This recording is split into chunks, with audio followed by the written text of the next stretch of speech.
Assalamualaikum warahmatullahi wabarakatuh. Selamat sore buat Tribuners dimanapun Anda berada. Senang sekali rasanya saya Fiorena Jeretno dapat kembali menyapa Tribuners dalam sore hari ini. Dan tentunya program kita sore hari ini program Ngobrol Sehat edisi Rabu 16 Oktober 2024. Dan tentunya di pertengahan bulan seperti ini juga kita tidak henti-hentinya memberikan edukasi dan juga informasi yang bermanfaat bagi Tribuners.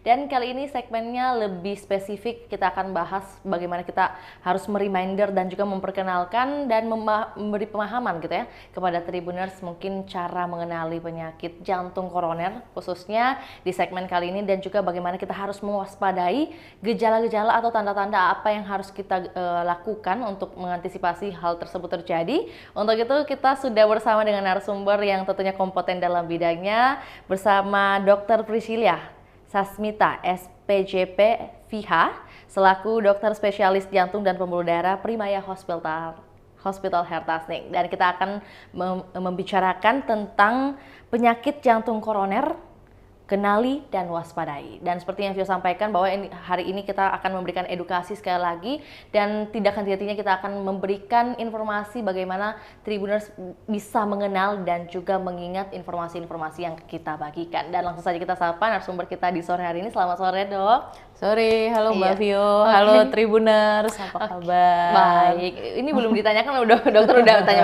tanya duluan. Saya menyapa duluan. Oke, ya. Dokter gimana kabar? Baik. Baik, dan semoga Tribuners juga yang dimanapun berada bisa dalam keadaan sehat dan juga berbahagia, paling penting ya, Dok. Iya. Kalau berbicara tentang bahagia, kira-kira langsung saja penyakit jantung itu ada hubungannya dengan bahagia atau tidaknya seseorang nggak, Dok?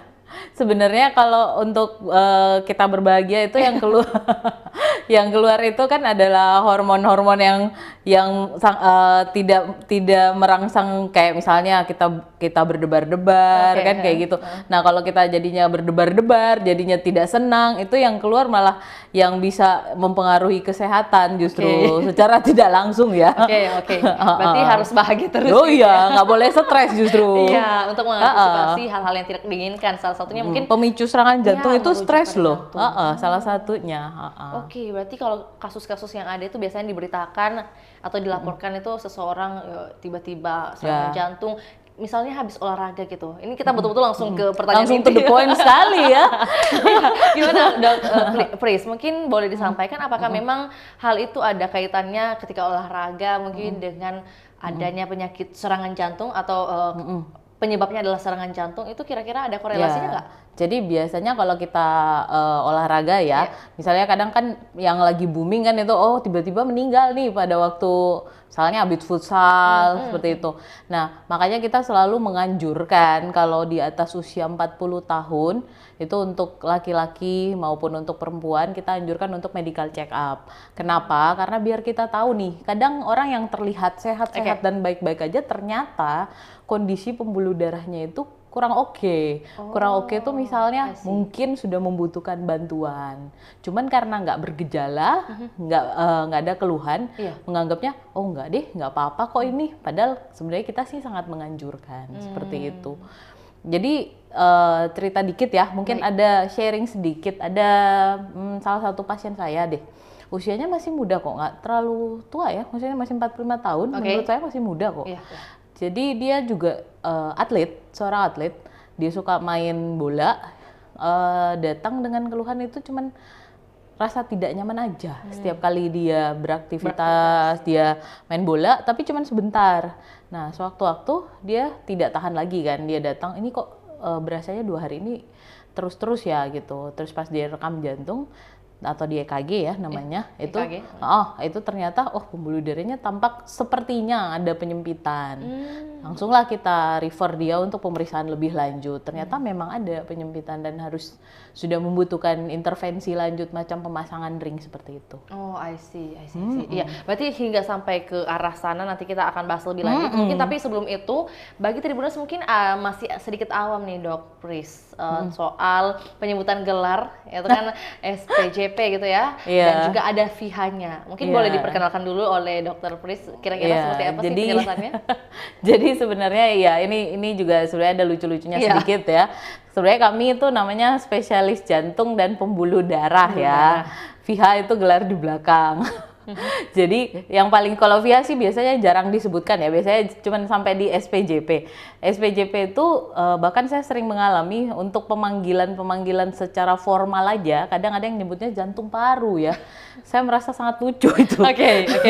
Itu ketika bertemu langsung atau seperti apa nih, Dok? Bertemu langsung, jadi jantung paru tuh kadang kan kalau dipanggil kan, misalnya kayak iya ini nanti untuk pemberian surat untuk dokter spesialis ini kan jantung paru. Hah? Jantung paru bingung ya saya, kalau di Makassar kan kita coto ya, kita jantung paru. Oh iya, oke itu lucu sih Contohnya gitu ya, daging jantung paru. Tapi gitu. itu sering terjadi. Cuman kami di belakangnya tuh P itu pembuluh darah, bukan paru. Karena paru ada sendiri spesialis paru gitu. Dan ini masih sering ditemukan di Kota Makassar. Sering banget. Di Kota Makassar. Di luar Kota Makassar juga ada beberapa.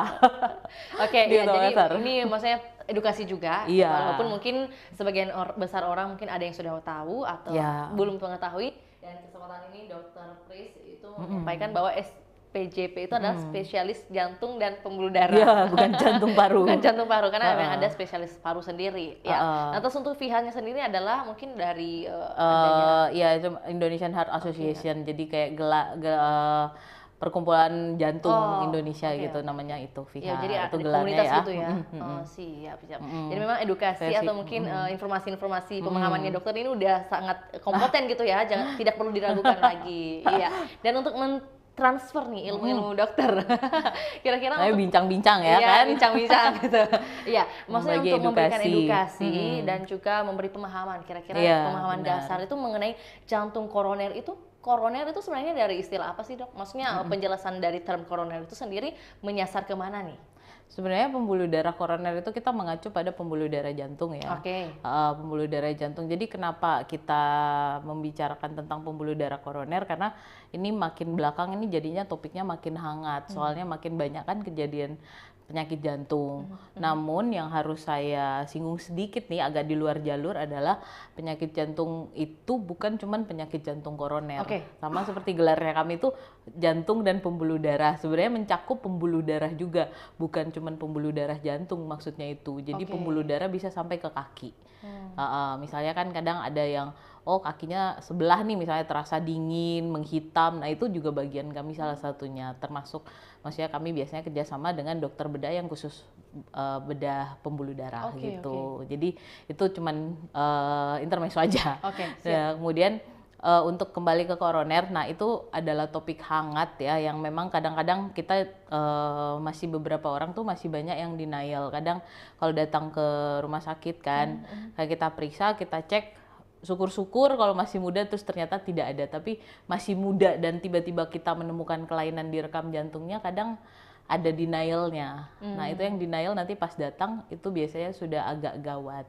Gitu. Jadi penolakan terlebih dahulu gitu ya, di mungkin pertemuan pertama, konseling pertama gitu ya. Kadang-kadang ada yang nggak menerima. Nah, kembali lagi ke pembuluh darah jantung. Nah, pembuluh darah jantung ini seringkali kita dapati seperti tadi, ada penyempitan tapi tidak bergejala. Kadang ada yang tidak bergejala. Kadang tergantung kegawatan penyempitannya itu seberapa gawat sih, seberapa persentasenya, seberapa parah gitu ya. Tapi kira-kira apa yang menjadi faktor utama dari adanya penyakit jantung ini? Sebenarnya itu kan orang nanya-nanya, Dok saya nggak gendut. Iya. Tuh kan banyak kan yang kayak banyak loh itu pertanyaan itu. Saya nggak gendut, saya nggak hipertensi kok, saya masih muda. Nah sebenarnya faktor resiko itu untuk terjadinya penyakit jantung koroner itu kita bagi dua. Ada yang memang kita bisa modifikasi, ada yang kita nggak bisa modifikasi. Yang kita bisa modif itu yang kayak yang orang-orang sudah pada tahu, kencing manis atau DM bahasa kerennya, hipertensi. Darah Terus tinggi. darah tinggi, dislipidemi itu kadar kolesterol yang tinggi. Kolesterolnya. Kadang kita di jantung ya, kadang ini kolesterol saya jelasin dikit. Kalau di kolesterol itu kadang kan yang orang tahu kolesterol total ya. Sebenarnya kita di jantung targetnya kami itu adalah LDL-nya. Karena LDL itu yang bisa menyebabkan terjadinya penumpukan plak di pembuluh darah. Nah, kemudian yang keempat itu selain ada dislipidemi, yang keempat itu bisa sedentary life ya, macam kayak work from home itu kita kurang beraktivitas, kurang gerak ya, jadi banyakan duduk terus kan. Ya, yang terakhir dan harusnya jadi yang paling utama adalah merokok. smoker. Oke, oke. Yang di belakang layar, tolong, tolong sadar. Ya, jadi perokok itu sebenarnya yang kami temukan di klinik itu perokok itu justru dari 10 penderita jantung 9 diantaranya perokok loh, gitu. Jadi kalau kita paling banyak. Nah, yang tidak bisa kita modif yang tentu saja adalah usia. Semakin kita tua, semakin kaku pembuluh darahnya. Yang kedua, yang tidak bisa kita ubah adalah family history. Nah, kalau family history itu biasanya kan kita tidak bisa memutuskan mau mulai lahir di mana kan. Ya, jadi kayak kadang kalau orang bilang, ih orang tua saya ada yang kena jantung gitu kan. Ya, tapi harus tanya dulu kena jantungnya di usia berapa. Itu yang kadang salah kaprah juga saya lurusin. Karena oh ya orang tua saya kena jantung pasti saya kena jantung. Enggak juga, belum Padahal tentu. udah tua mungkin ya. Ya, kalau kenanya di usia-usia 60, 70 itu nggak akan diwariskan. Kalau kenanya di usia-usia 40 tahun, 30 tahun, Ada itu yang peluang. kemungkinan bisa diwariskan tapi tidak 100% diwariskan. Gitu. Yang terakhir adalah jenis kelamin. Untuk perempuan-perempuan yang tanpa faktor resiko lain tapi masih belum menopause itu lebih rendah angka kejadian penyakit jantung koronernya jika dibandingkan dengan laki-laki karena hormon estrogen itu gunanya bagus untuk pembuluh darah, melindungi pembuluh darah biar jadi smooth, nggak gampang melekat plak, seperti itu. Oke. Jadi ini ada tadi beberapa poin mungkin yang bisa dipertanyakan lebih lanjut. Mungkin salah satunya adalah ketika para pasien mungkin yang datang ke dokter Priske secara khusus, kira-kira mereka biasanya datang di usia berapa sih? Paling muda. Paling muda ada 22 tahun. 22 tahun? Ada. Oke. Ada 22 tahun. Pasti kan diulik tuh apa bagaimana gaya hidupnya, bagaimana kesehariannya, kira-kira kasusnya kayak gimana, Dok? Jadi sebenarnya kayak gini, kalau kita di jantung itu seperti tadi saya bilang penyakit jantung itu bukan cuma penyakit jantung koroner aja. Jadi penyakit jantung itu kita punya pembagiannya juga. Kayak ada namanya pediatric cardiologist. Jadi memang kadang-kadang ada anak bayi juga gitu yang dibawa datang ke kami. Nah, namun kalau saya khususnya general cardiologist itu biasanya saya kalau menemukan kayak misalnya penyakit jantung bawaan biasanya saya refer ke teman kami, teman sejawat kami yang pediatric cardiologist. Jadi kalau mau dibilang paling muda memang bayi juga pernah ada. Tapi kalau maksud mbaknya dalam konteks penyakit jantung dewasa itu biasanya paling muda sih saya pernah dapat 22, ada juga pernah 18 tahun. Datangnya biasanya keluhannya macem-macem. Ada biasanya berdebar, biasanya nyeri dada gitu dan Sesak gitu ya? Sesak. Tapi rata-rata memang yang pas dibawa datang orang tuanya tuh akan mengatakan, dok bukan penyakit jantung koroner kah? Nah itu karena kurangnya pengetahuan mungkin dalam hal ini. Karena kan, dan yang kedua, karena yang paling ditakuti kan dan orang-orang dengar kan adalah serangan jantung nih. Nah itu, cuman kalau pada usia semuda itu biasanya tanpa faktor resiko lain biasanya tuh jarang sekali. Apalagi di usia 17-an, 20-an itu jarang sih, tidak pernah sih. Oke, berarti kasus yang dari 18 tahun itu adalah karena faktor karena dia faktor yang pertama itu kalau yang 18 itu biasanya paling sering anxiety. Anxiety. Jadi dia terus gitu ya? cemas gitu kan, cemas. Jadi dia berdebar-debar, terus kayak merasa selalu sakit dada. Tapi setelah kita evaluasi lebih lanjut, ternyata nggak ada kok kelainan. Jadi misalnya bisa karena macam-macam nih, jadi kecemasan memicu terjadinya tingkat stresnya tinggi, asam lambung meningkat, gitu rasa kayak tidak nyaman dadanya gitu-gitu. Kalau konsumsi kopi misalnya kira-kira ada pengaruhnya nggak? Nah, konsumsi kopi itu bikin berdebar. Kadang kan orang yang bilang enggak kok, kopi bukan kopi hitam, campur-campur kok, espresso. Terus ada tuh yang apa. dua shoot lagi dan sebagainya. Namanya kopi, kalau ada kafeinnya, mau itu kafein dalam bentuk apapun, itu bikin berdebar, bikin kita istilah medisnya takikardi. Jadi bikin beduk-beduk kayak kalau pasiennya biasa gambarin kayak naik kuda kayak duduk-duduk kayak gitu bergemuruh. Apalagi kalau pada orang kurus dia bener-bener ketakutan karena dinding dadanya akan mengikuti denyut jantungnya. Kayak gitu. Jadi minum kopi itu bikin berdebar. Yang kedua, kadang minum kopi kan mengiritasi lambung ya. Iya. Nah, mengiritasi Tiap lambung, hari kali ya. kadang naik sampai ke atas kan, kayak GERD gitu kan. Iya, Nah, iya. kadang itu yang mereka bawa ke kita sebagai, oh dok saya serangan jantung gitu. Padahal Padahal GERD-nya GERD-nya udah setelah parah kita gitu ya? evaluasi. Jadi biasanya kalau kita menemukan nggak ada kelainan, biasa kita saranin untuk kayak misalnya ke teman sejawat kita yang penyakit dalam. I see. Iya, kalau misalnya tadi juga yang menjadi highlight dokter, ini bukan karena faktor saya nggak gemuk nih, saya nggak gemuk, nggak ada penumpukan lemak dan sebagainya. Kira-kira kalau misalnya udah usia lanjut, udah di atas 50 nih kita sebutnya aja, di atas 50 terus kondisi fisik mungkin agak sedikit berisi, kira-kira itu bisa memacu adanya penyakit jantung koroner nggak? Itu salah satu faktor resikonya, oke. tapi belum tentu dia Belum kena. tentu. Karena itu faktor resiko lain ada juga kan. Baik. Jadi saat badannya gendut, terus misalnya usianya misalnya anggaplah 55 lah ya, Oke. 55 tahun, belum tentu dia penyakit jantung koroner. Kita harus melakukan pemeriksaan namanya yang paling mudah adalah elektrokardiografi atau EKG tadi oke. untuk lihat toh apakah memang, makanya dianjurkan sekali untuk medical check up. Oke. Sekalian saya iklan ya, mari datang ke Iya, baik. Nah, untuk memeriksa atau melakukan yang paling mudah itu EKG, itu Iya, paling mudah bisa didapatkan di Primaya. Iya, Primaya Health Hospital mari. Atas nih, iya, langsung ketemu dengan dokter Pris ya. Oke. Dok, kira-kira misalnya kalau misalnya lanjut lagi, beliau kita ambil case lagi nih ya, usia boleh. 55 tahun misalnya, perempuan, berisi, kemudian gaya hidupnya suka makan bakso, yang nggak sehat iya, lah pokoknya ya. nggak sehat lah, dan sebagainya. Kita mungkin minggirkan dulu nih faktor lainnya, apakah mungkin diabetes dan sebagainya. Kira-kira lah, adakah mungkin faktor atau peluangnya dia bisa mendapatkan serangan jantung secara tiba-tiba? Dengan meningkatnya usia kita, Baik. risiko serangan jantung pasti juga meningkat, pasti.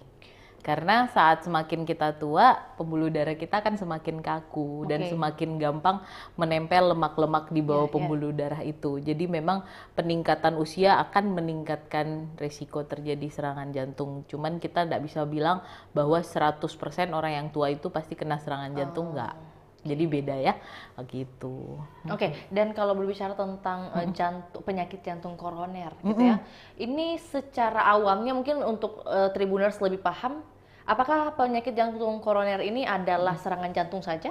Enggak, penyakit jantung koroner. Jadi kalau penyakit jantung, sebenarnya saya luruskan dikit mungkin ya sama maksudnya Tribuners ya biar paham juga, saya mau sharing edukasi sedikit. Jadi kalau penyakit jantung koroner itu adanya penumpukan plak di pembuluh darah, itu namanya penyakit jantung koroner. Oke. Namun serangan jantung adalah suatu kondisi di mana tertutupnya pembuluh darah atau terhambatnya aliran darah karena plak itu nyaris menutup hampir subtotal ataupun total, sehingga tidak ada pasokan darah ke otot-otot jantung, sehingga otot-otot jantung ini berpotensi bahwa otot jantungnya tidak dapat nutrisi, sehingga kalau kita istilahnya di medis infark, itulah yang namanya serangan jantung. Oh, oke. Iya, berarti mungkin serangan jantung ini termasuk dalam penyakit jantung koroner. Ya. Tapi penyakit jantung koroner belum tentu serangan jantung. Belum tentu akan ke serangan jantung. Oke. Belum tentu akan ke serangan jantung. Jadi makanya pada biasanya tuh pasien kan datang ke kita, oh nyeri dada. Iya. Ternyata kita melakukan pemeriksaan kayak kateterisasi ya, biasanya kalau kita udah menemukan kelainan di EKG-nya, terus sampai pada akhirnya kita skip, kita sampai pada pemeriksaan ini kateterisasi, itu kita lihat biasanya ada yang penyempitannya udah 3, tapi belum serangan jantung, gitu. Paham kan? Oke, paham. Jadi mungkin ada ada tanda kutip step gitu. Bukan step sih, apa ya istilahnya? Kan ini ketika tadi yang dijelaskan oleh dokter, diperiksanya udah ada 3 yang tertutup, menyempit. Tapi belum serangan jantung. Berarti ada peluang ke serangan jantung? Pasti. Kalau sudah 3 pembuluh darahnya nutup, tinggal tunggu sebentar lagi dia akan nutup total. Nah kalau nutup total itu namanya serangan jantung. Oh, I see. Jadi kadang memang kalau sudah 3 tuh biasanya ada keterbatasan kita untuk, misalkan kadang-kadang orang bilang kan kateterisasi pasti dipasang ring, nggak selalu. Kalau kateterisasi itu adalah kita mau lihat nih pembuluh darahnya di dalam. Jadi untuk lihat pembuluh darah itu sebenarnya 2 cara. Oke. Kan orang bilangnya biasanya kateterisasi apa sih itu bla-bla dada gitu. Iya. Kagak. Kateterisasi itu dua, untuk lihat pembuluh darah itu dua, CT scan atau kateterisasi. Oh, oke. Kalau CT scan kan lebih familiar ya, orang lebih nggak takut. Nah, yang kedua kateterisasi. Kateterisasi itu sebenarnya paling banyak tuh melalui pergelangan tangan. Kecuali kalau kita menemukan masalah, baru pindah ke paha atau di sini. Tapi dari luar juga? Dari luar, nggak ada bela-bela dada. Iya. Jadi, seperti itu. jadi kalau kateterisasi itu kita lihat nih, oh penyempitannya di mana nih? Di mana, berapa persen, masih bisa nggak dipasang ring? Atau kalau misalnya kayak itu tadi 3, terus sudah kena pembuluh darah yang utama, biasanya kita lebih refer untuk pasang bypass, untuk bypass, ataupun intervensi lanjutnya di Wahidin atau di kalau di sini ya, di pusat jantung terpadu Wahidin gitu. Oke, tapi untuk lebih spesifik atau mungkin dasar itu bisa melakukan pemeriksaan di Primaya, Primaya. Hospital Hertos nih gitu ya. Oke. Nanti kasus sulit baru kita ini. Jadi kalau di Primaya itu menjual sedikit ya. Iya, oke. Kalau di Primaya itu kita sudah bisa melakukan pemeriksaan EKG bisa. Treadmill kami punya, sama echo. Echo ini kadang orang echo itu apa sih? Echo itu sebenarnya nama beken dari USG jantung. Oh, I see. Kirain USG jantung. USG jantung itu semua bisa kok kami lakukan di Primaya. Sama yang satu kita bisa CT scan loh di sana. Tadi kan saya singgung salah satunya adalah CT scan. CT scan itu kita bisa lakukan di Primaya Herpasning. Jadi untuk melihat pembuluh darah kita lihat nih, oh di mana sih penyempitannya sebenarnya? Berapa persen? Masih cukupkah dengan obat? Karena kalau penyempitannya lebih dari 50%, biasanya obat-obatan itu mengalami keterbatasan. Harus dibantu dengan cincin kah? Kalau kita biasanya ring gitu, atau orang awam biasanya taunya cincin. Terus mikir cincin itu sebesar cincin jari. Modelnya kayak gimana? Enggak, cincin tuh yang ada itu cuman kayak per pulpen itu loh, yang ada ulir-ulirnya, ada kan? Nah itu biasanya kurang lebih kecil dari itu. Tapi modelnya mirip-mirip kayak gitu. Oke. Iya. Sebenarnya sebelum pertemuan dengan Dokter Pris saja, saya udah bayangannya cincin tuh kayak besar gini. Iya, banyak. Bahkan mungkin Tribuners juga pasti pahamnya seperti itu, penyebutan cincin dan ring. Makanya takut gitu kan, dok gede kali gitu kan, banyak kok pertanyaan kayak gitu, dok besar sekali gitu kan, itu gimana ya dok ya? Enggak, itu sebesar, kalau nggak tahu per pulpen itu deh, pipet aqua gelas, kan lebih kecil dari itu. Jadi tapi pasti teman-teman udah tahu lah per pulpen itu ya, apalagi yang dipencet-pencet kayak gini. Benar kayak gitu. Tapi kalau misalnya setelah pasang atau pemasangan cincin, ada efek sampingnya nggak?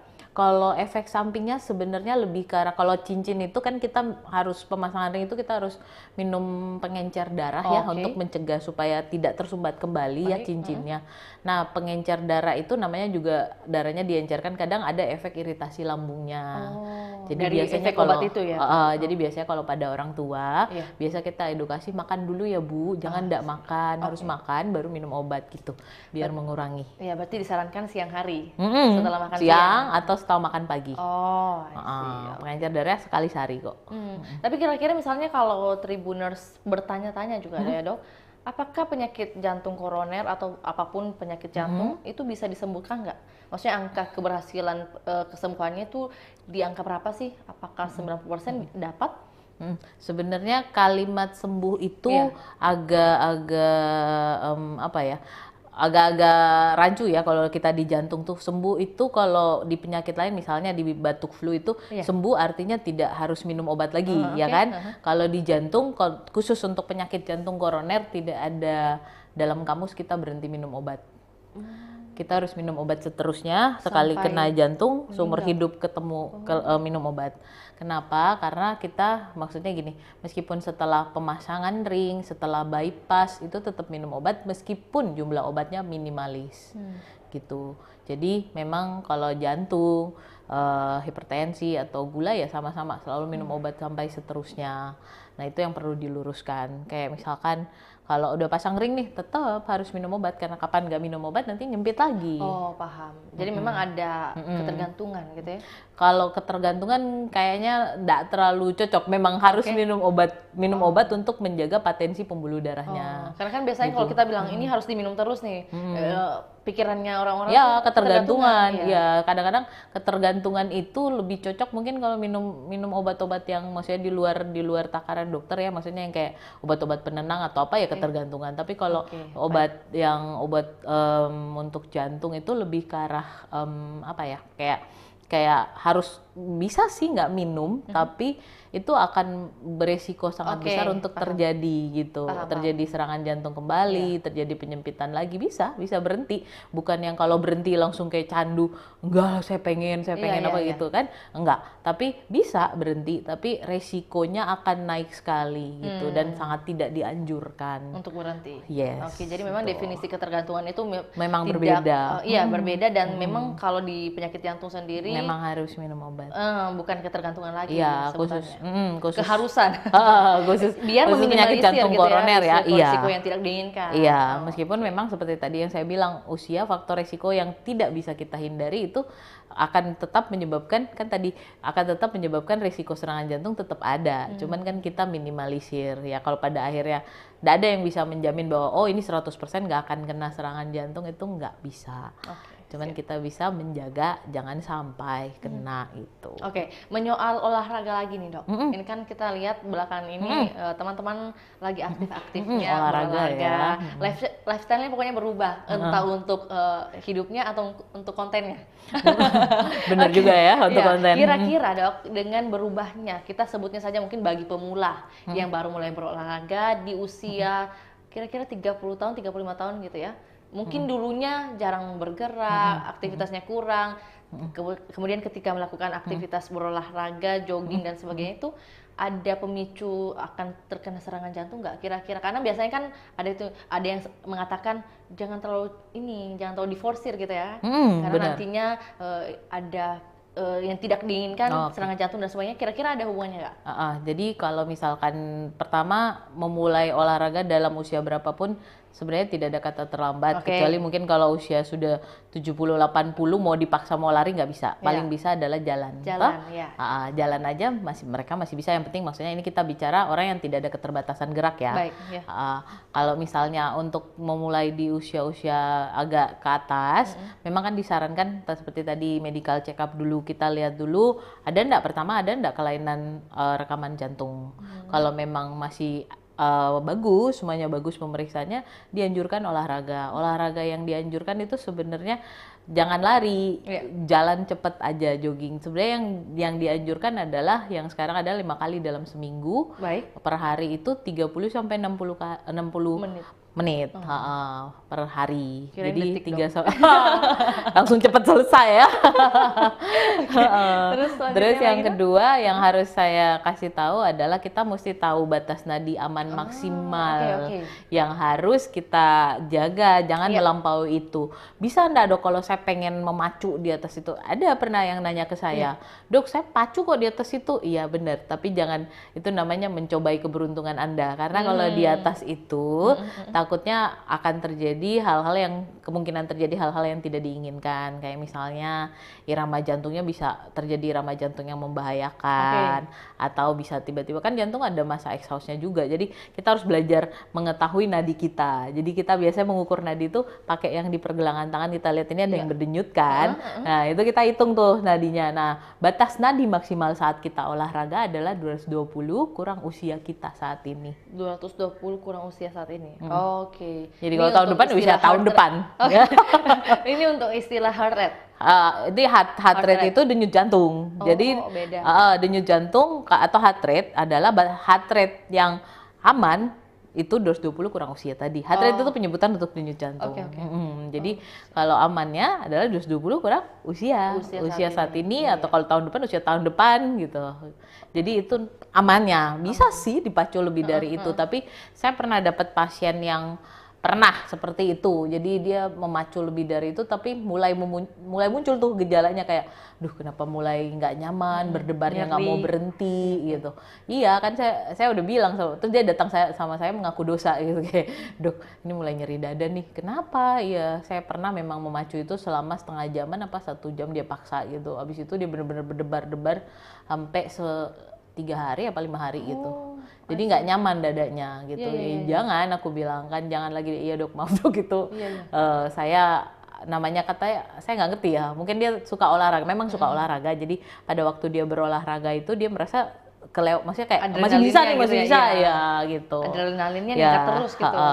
Sebaiknya kalau udah sampai di batas itu turunin dulu lah intensitasnya, pelan-pelan lagi gitu. Nanti setelah heart rate-nya turun baru naik lagi. Maksudnya diatur lah, jangan melewati itu. Iya, dari cerita yang disampaikan Dok Pris, mungkin saya juga bisa sekaligus konsul nih Dok. Boleh dong. Ya dulu maksudnya waktu saya masih sekolah, itu kan biasa tuh ada ambil nilai olahraga, lari, siapa yang cepat sampai itu kan nilainya paling tinggi. Nah, kasusnya saya tuh waktu itu memang jadi pemenang misalnya ya, jadi pemenang, tapi jantung saya tuh berdebar banget. Nah, tapi nggak sampai 3 hari, itu apakah normal atau enggak? Sebenarnya kalau kita aktivitas lebih, even pun kita cuman makan, mandi, itu memang denyut jantung kita lebih naik dibanding denyut jantung pada waktu kita baring, duduk, itu memang pasti lebih meningkat. Nah kalau kita lari, memang kan kadang kita pacukan gitu, memang wajarnya adalah naik heart rate-nya. Justru ada penyakit lagi kalau misalnya kita udah lari terus ternyata loh kok heart rate-nya nggak naik-naik. Nah itu nggak boleh. Dipertanyakan juga. Itu ada penyakitnya juga gitu. Berarti termasuk aman. Aman. Dengan case seperti itu. Aman. Oh iya. Siapa tahu juga di luar sana Tribuners juga bertanya nih. Ini kan biasa anak-anak muda masih lari berlomba. Nggak mau kalah saya.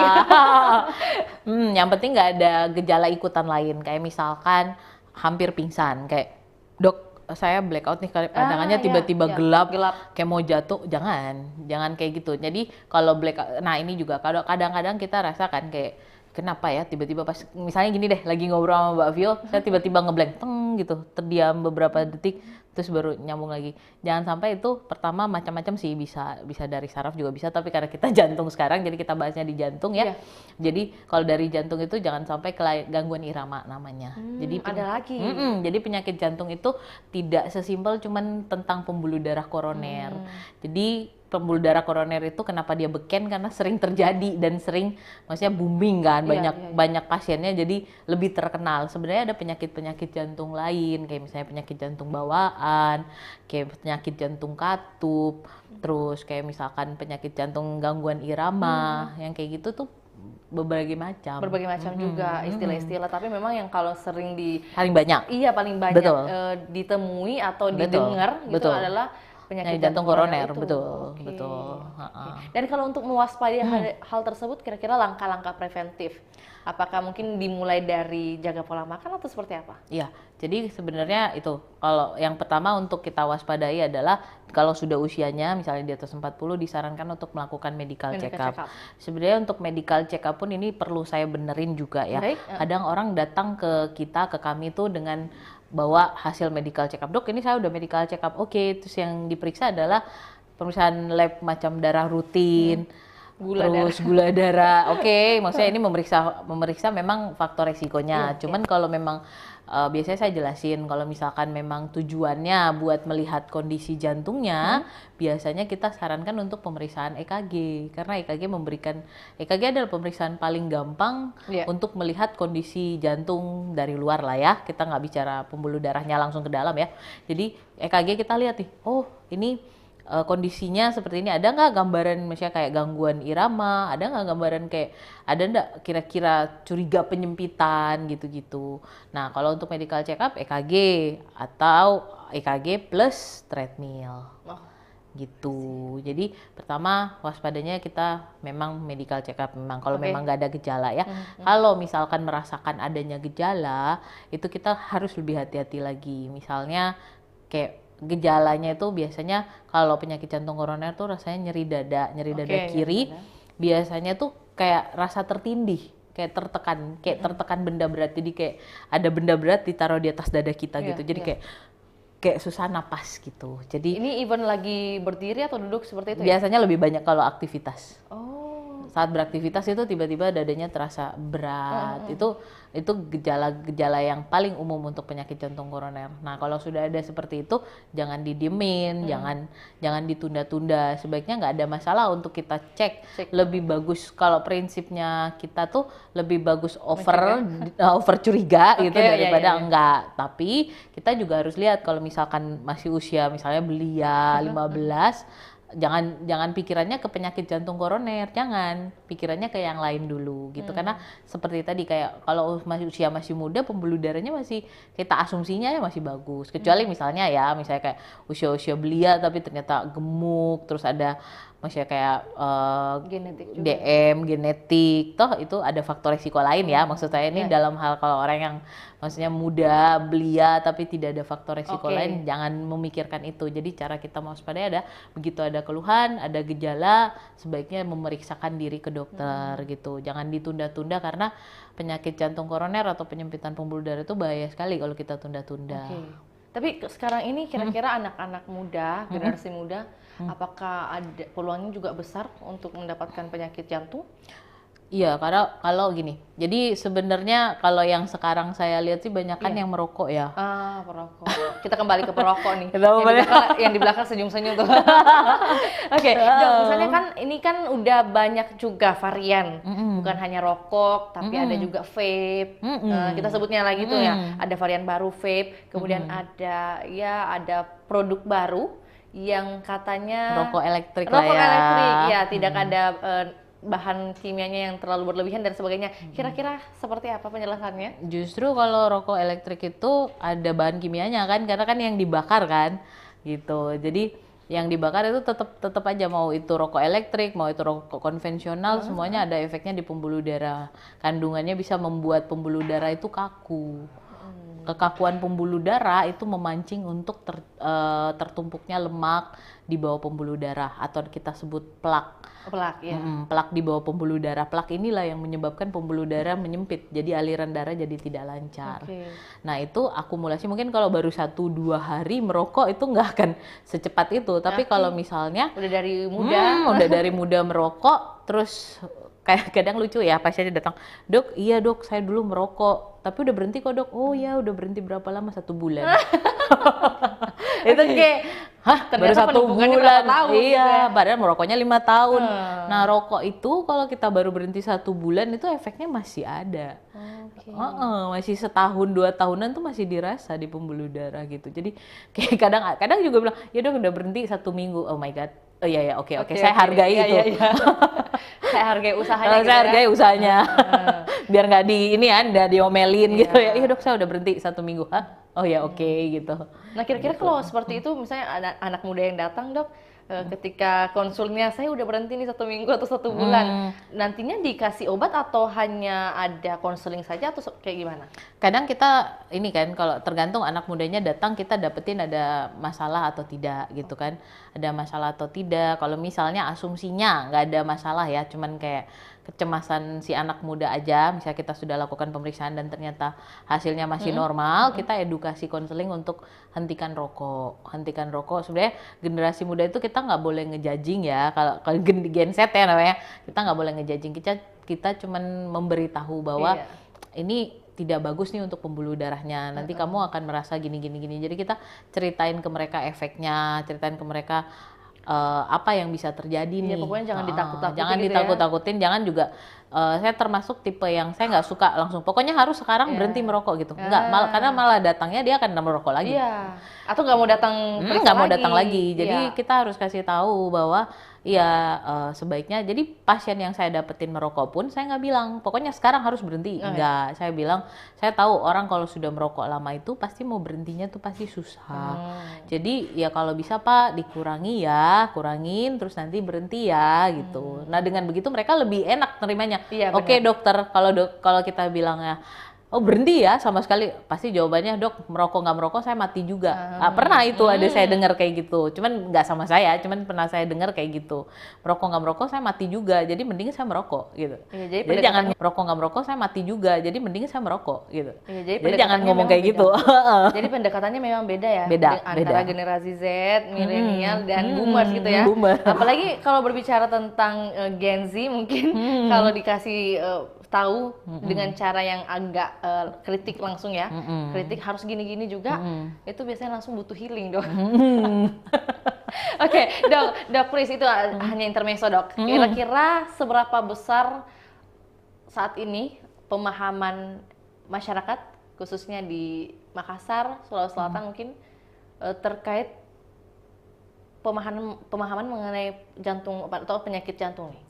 Sebenarnya kalau saya nilai-nilai Iya. kadang-kadang ada justru yang suka, kan kadang ada yang sosial media sekarang udah terekspos ya, udah terbuka dengan lebar-lebar, bisa akses dari mana aja. Cuman yang kadang agak saya sayangkan kadang salah informasi. Kadang kesalahan informasi itu atau ditakut-takutin misalnya. Kadang kan gitu, tetangga sebelah rumah lah, mau teman-teman dari circle mana lah gitu kan, kadang ih iya dok saya ditakut-takutin tuh temanku katanya. Kan pernah tuh saya dapat pasien dia penyempitannya berapa ya? 2 kalau saya nggak, anggaplah 2 ya, saya nggak 2 kayak ya, 2 penyempitannya itu 2. Terus dia masih menolak, saya deketin kan, saya tanya kenapa bu gitu kan, karena menurut saya kalau untuk pemasangan ring itu kita nggak boleh maksain ke orang. Kita cuma cukup kasih tahu resikonya apa, manfaatnya apa, terakhir keputusan pada ibunya dan pada ibunya dan keluarganya. Karena kalau dia nggak ikhlas untuk dipasang, meskipun misalkan suaminya yang nyuruh, pas hari pemasangan tensinya bisa 200 itu karena stres. Juga kan, ya. Yes. Jadi saya tanya, kenapa bu? Dia bilang, ya dok tetangga saya katanya habis pasang ring langsung meninggal. Halah, nggak kayak gitu gitu. Jadi saya deketin, saya tanya-tanyain, jadi baru dia bilang, iya saya ditakut-takutin katanya begitu pasang ring langsung mati. Ya enggak lah, maksudnya jangan mendengarkan, jangan mendengarkan hal-hal yang maksudnya yang negatif tanpa dikonfirmasi dulu dan menjadikan itu sebagai kayak acuan gitu, jangan. Jadi kadang sudah banyak sih, ada beberapa juga yang mulai well educated terhadap kesehatan jantung kan, terus tapi masih banyak juga yang memang tersesat dengan informasi-informasi yang disajikan. Kadang kayak kalau nggak salah tuh sempat beberapa tahun lalu itu yang ada tusuk-tusuk jari deh kalau nggak salah. Katanya kalau serangan jantung jarinya ditusuk aja 5-5-nya.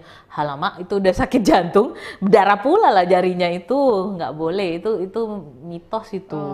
Hoax ya. Itu hoax itu. Jadi namanya serangan jantung gini deh, pengertiannya serangan jantung seperti tadi yang saya bilang itu adalah penyempitan di pembuluh darahnya, di jantung, di dalam, jauh banget di dalam. Nah kalau kita bener kan, jadi bisa kepikiran. Jadi kadang saya suka edukasi seperti itu ke pasien saya. Coba deh gini, saya nggak mau bilang bener salah, saya ajak adiknya mikir deh gitu. Saya biasanya bilang kayak gitu. Coba jantung kita tuh di dalam ya, jauh di dalam. Tanganmu di sini, kamu tusuk yang di sini, gimana bisa membuka sumbatan di dalam? Menurutmu bener atau enggak? Dia baru mikir, oh iya ya apa hubungannya ya dok ya? Iya itu. Gitu. Oke, berarti sampai saat ini cara-cara tersebut masih ada di banyak. Ada yang pernah tanya, ada yang pernah nanya, dok itu betul nggak dok? Oh iya, itu harus dijelaskan gitu. Jadi mungkin secara singkat juga dok, Pris udah sampaikan di sini bahwa mungkin metode seperti itu tidak benar. Tidak benar. Malah kekeliruan itu muncul lah di tengah-tengah masyarakat gitu ya. Muncul. Oke. Dan kira-kira tadi kalau berbicara tentang persentase untuk edukasi di Kota Makassar? Wah, kalau untuk persentasenya mungkin berapa ya? Masih kecil ya? Masih kecil sih. Karena kadang-kadang ada yang saya dapetin, sudah nih bagus nih pengetahuannya, tapi kadang ada yang tetap harus diluruskan lagi. Karena per case-case itu, per orang itu berbeda. Karena kadang ada yang misalnya membutuhkan pasang ring. Kadang ada yang tanya loh, dok itu dia penyempitannya banyak juga, kok saya disuruh operasi, sana disuruh pasang ring gitu. Itu mah beda kondisinya. Tanya dulu, ya penyempitannya dia berapa? Dia misalnya 2 dok, saya 3, beda 1 doang kan dok, gitu kok dia bisa ini, maksudnya apa? Pasang ring. Dia bisa pasang ring, saya enggak. Ya dia masih bisa, masih layak untuk pemasangan ring. Atau misalkan dia sama-sama dua, tapi ini sudah di pembuluh darah yang krusial yang memang tidak bisa untuk pemasangan ring. Dan Iya memang pasti harusnya satu diperiksa gitu ya? case by case. Jadi memang kadang ada yang nanya kayak gitu, iya dok saya tahu ini gini, tapi kok dia bisa gitu kayak memang pemahamannya mulai naik sih, cuman ya belum bisa saya sebut tinggi ya, maksudnya karena memang ada hal-hal yang masih perlu kita luruskan di masyarakat gitu. Makanya penting sekali untuk edukasi seperti ini. Saya malah senang sekali gitu untuk edukasi begini supaya banyak masyarakat di luar sana lebih aware lagi, lebih istilahnya lebih paham lagi lah bahwa sebenarnya kateterisasi penyakit jantung koroner, dan maksudnya kayak kalau oke lah bypass orang takut ya karena memang operasi besar lah, tapi kayak pemeriksaan jantung itu tidak semenakutkan yang orang-orang pikirkan kok. Bukan, kita nggak main bela-bela dada kok gitu. Itu nanti, itu tahap berikutnya. Kalau pemeriksaan nggak ada pakai bela-bela dada. Semua mungkin opini orang sih ketika berhadapan dengan dokter jantung, iya itu kan berarti dia mau mempertanyakan soal hidupnya, keberlanjutan hidupnya gitu mungkin dok. Ini mungkin yang harus juga diperbaiki gitu ya, maksudnya stigma atau pemikiran seperti ini, mindset seperti ini harus diubah gitu. Bahkan ketika tidak bergejala saja seseorang bisa mendapat penyakit jantung gitu, apalagi yang sudah bergejala seperti tadi, contohnya ada nyeri dada, kemudian mungkin sesak-sesak, Jadi ada juga malah yang belakangan ini tuh saya pernah dapat banyak sih sebenarnya, tapi yang mungkin ini karena banyak cerita nih, Dok Pris kayaknya banyak cerita. Sebelum kita ke closing statement, dia mau tanyakan juga untuk Tribuners ketahui, kira-kira mungkin dengan banyaknya pasien yang sudah diperiksa, adakah mungkin kisah-kisah mungkin atau peristiwa, cerita-cerita, kasus-kasus dari pasien yang bisa dibagikan yang paling berkesan nih dari dokter? Waktu saya belum spesialis jantung, waktu itu saya tahap akhir mau lulus, mau selesai, kita ada stase kan di luar rumah sakit kan, biasanya dikirim ke luar rumah sakit waktu itu di luar, saya nggak usah sebutkan di mana. Saya dapetin pasien usia 28 tahun laki-laki, cukup muda, 28 tahun, perokok berat, 2 bungkus per hari. Saya juga agak kaget. Dia serangan jantung. Pertama dilapor dari IGD kan, pasien masuk dari IGD kan, datang dengan nyeri dada. Pertama saya sendiri pun agak, sebelum saya melihat EKG-nya saya agak tidak percaya bahwa dia serangan jantung. Jadi pas dilapor, oh ya nyeri dada, ya udahlah saya lihat sendiri. Berarti kelihatan normal?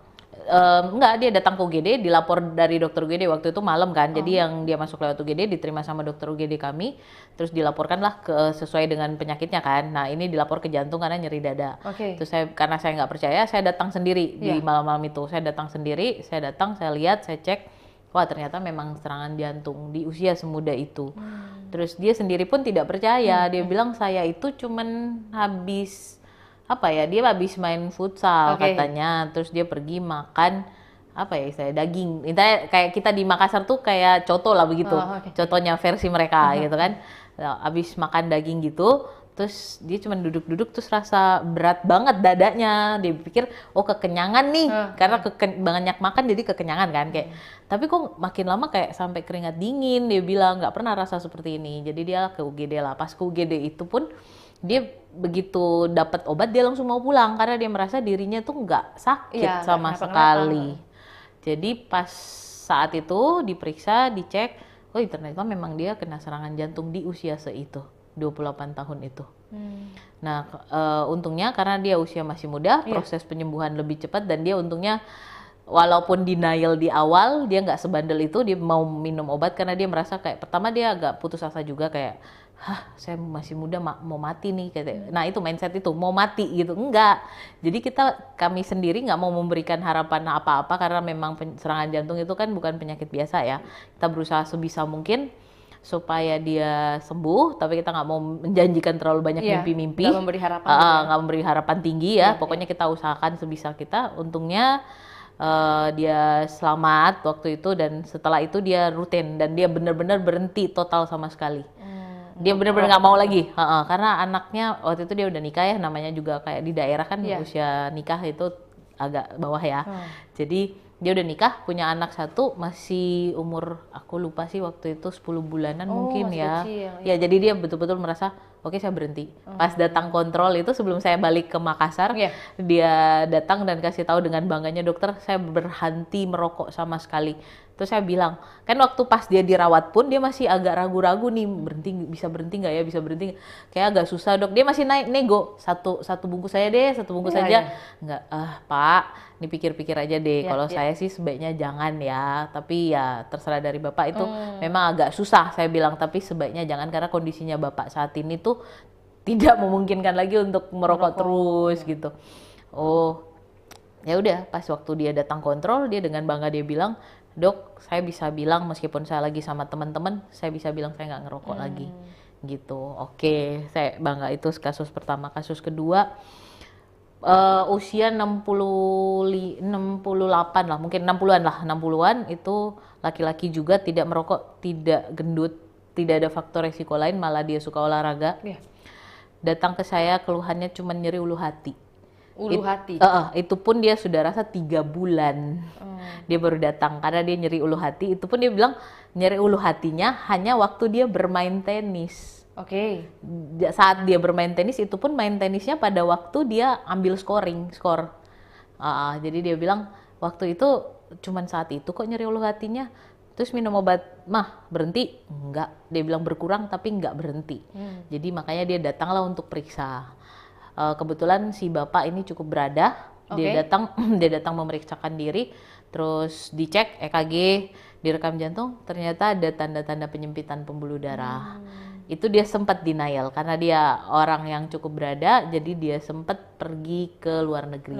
Check up lagi. Dan di luar negeri dia pun mendapatkan jawaban yang sama. Baru dia merasa, oh iya ya. Ternyata maksudnya saya pun yang suka olahraga pun, dia rutin olahraga dia bilang ke saya, kenapa saya nggak percaya sama dokter, bukan karena saya meragukan dokter, tapi saya dari mana SMP, dia dari SMP tuh olahraga terus, dia suka olahraga, jadi muda, ya? Dan dulu dia pernah jadi atlet nasional, dia bilang, jadi dia bilang saya nggak percaya, gitu, makanya dia ke luar negeri.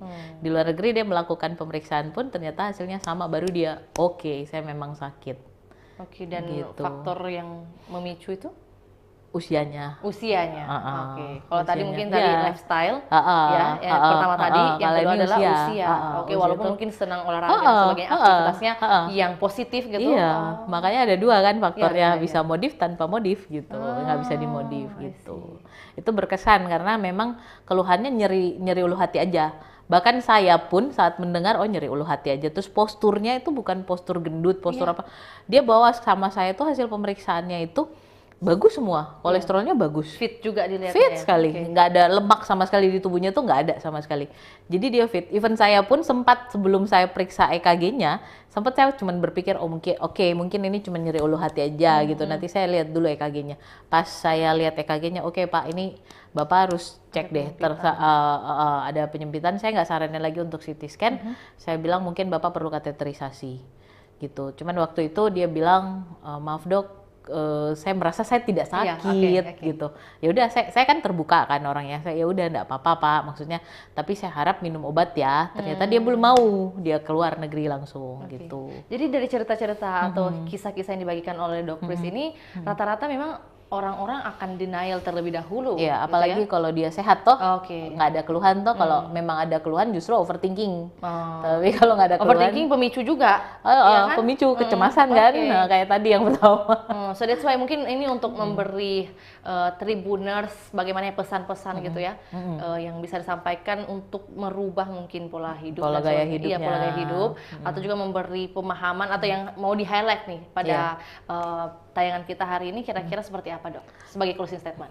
Jadi sebenarnya kalau penyakit jantung koroner itu bukan melulu hanya untuk orang-orang yang kelihatan gendut, untuk orang-orang yang hipertensi aja. Jadi kita pun kalau misalnya di atas usia 40 sebaiknya sih kita melakukan medical check up aja.